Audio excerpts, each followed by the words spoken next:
Hello and welcome to the video. You could like, share and subscribe to the channel. I will much appreciate it. Liking helps the algorithm, sharing gets in front of people's faces, and subscribing let me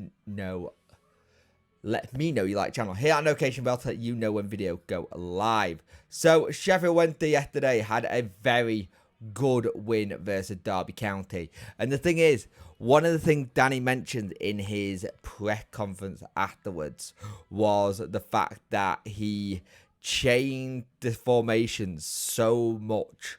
There was a 4, we went 4-4-2, we went to 1 up top. He kept on changing all of it.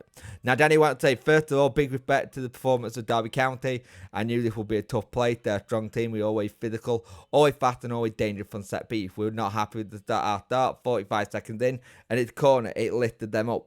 We got to do better at that. We cannot keep having games where we start really poorly. This has got to change. You felt the more and more we got into the game, I pushed Shane to centre back to have more calmness on the ball, building up, and we changed to shape. Often, always adapt. We know the opponent and were man-to-man. Some parts we gave them a challenge. Credit to the guys on the bench. And here's the thing. That is something really good about Shay Charles. He is so adaptable in trying to do stuff and trying to make sure it's all good in that sense. Paul once said the class of when they were able off the bench. I also did well, but here's the thing. It was clear to me, Danny said, I saw spaces in the half pocket and I wanted to use them. We moved to a 4-3-3, Shay back to build up with Dom a little bit of a question mark, and we weren't sure if he was ready. Josh was a risk at the start, and it was not too clear. We had problems in the morning, but half time, it was clear the changes, 2 things. We needed another midfielder and in the area if we wanted to attack, and we need to have more calmness. Here comes the thing. We changed to a 4-2-2-2, a 4-3-5, a 4-3-3, a 5-3-2, and then a 5-2-3. And this is one of the things that people always say. They say, why can't Danny just stick to a 4-4-2? Or why does he do it this way?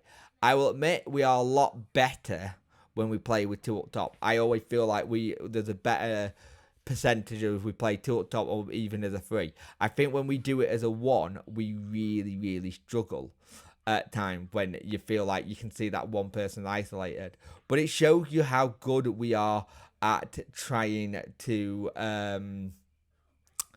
come back into games. It also shows how quick the players are getting at learning different formations and doing it on the fly. That shows a good coach willing to change it on the fly, and it shows good players being able to adapt to that. Here's the thing as well.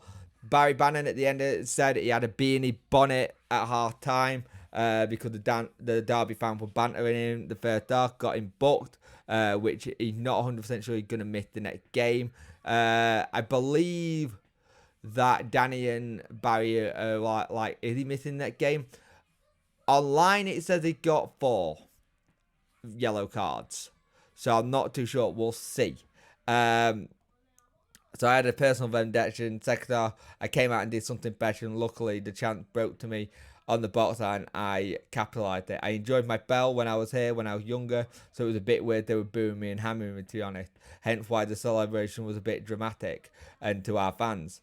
He said, I do get stick, but not here. I played for them. I enjoyed my time here, so it was a bit weird. I got booed. I thought I did all right for them, but many stadiums I will go and get booed anyway. And this is something that we have seen in the past, where former players will go back and they should get a good reception. Normally, they've done all right. For whatever reason, Barry Bannon just didn't get a good one there. It's not the first time he scored against them a banger like that as well. So it's interesting. So it'll be interesting to see what happens. It does sound like Barry Bannon is going to miss the next game with a 5th yellow card in the campaign. But it's one of those things where you look at it and think, I want to see a bit more clarification, because there's still a question mark whether if he is or not. Because a lot of people are saying that he's not had the had 5, but we'll see. It's annoying if this is 4 and not 5, if he doesn't get a yellow card versus Preston, it'll have hit the suspension cut off.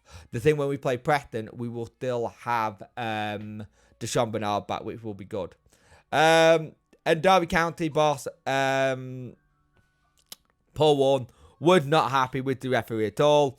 He said he felt it was a good performance for them, but at the same time, he did turn around and say that he felt the referee gave us a little bit every time.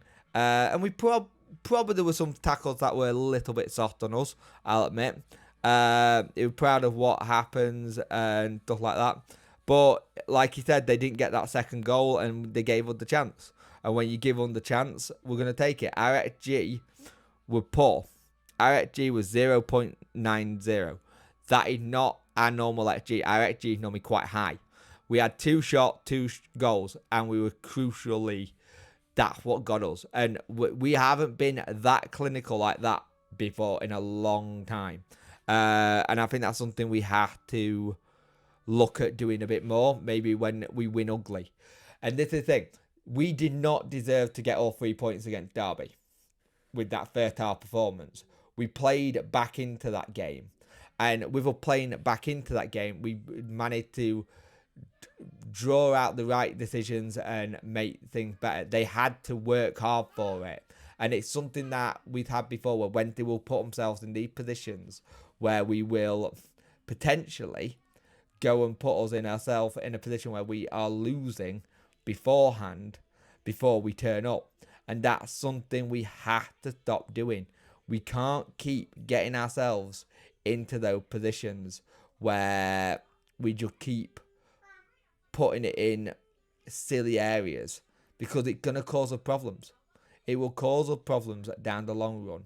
And you don't want to keep on doing that. You want to try and start off on the front foot if you can. And if you can do that, then fantastic. But it's going to be a tricky one with Wednesday, I believe. It's about finding that balancing act now, where we got to start well. First 45 seconds of that game, we automatically gave them the ball from kickoff. And that's why you're thinking we should be stronger. We should be able to do the right things there. But it wasn't meant to be in that first half. And it's not the first time this season we've been complaining about a first half that's not been good. And it's one of those things where we are a team where we either have an amazing first half and a naff second half, or we have a naff first half and an amazing second half. It's very rare we get both kind of thing. And here's a crazy stat for you if you want stats for you. Between the 9th of April 2013 to the 4th of October 2024, Sheffield Wednesday only won 3 away games after conceding the first goal in the Championship. This season, we've equalled that in 5 games this season, which is absolutely fantastic. It shows you the growth we've done. So let's see what happened. There is a debrief tonight.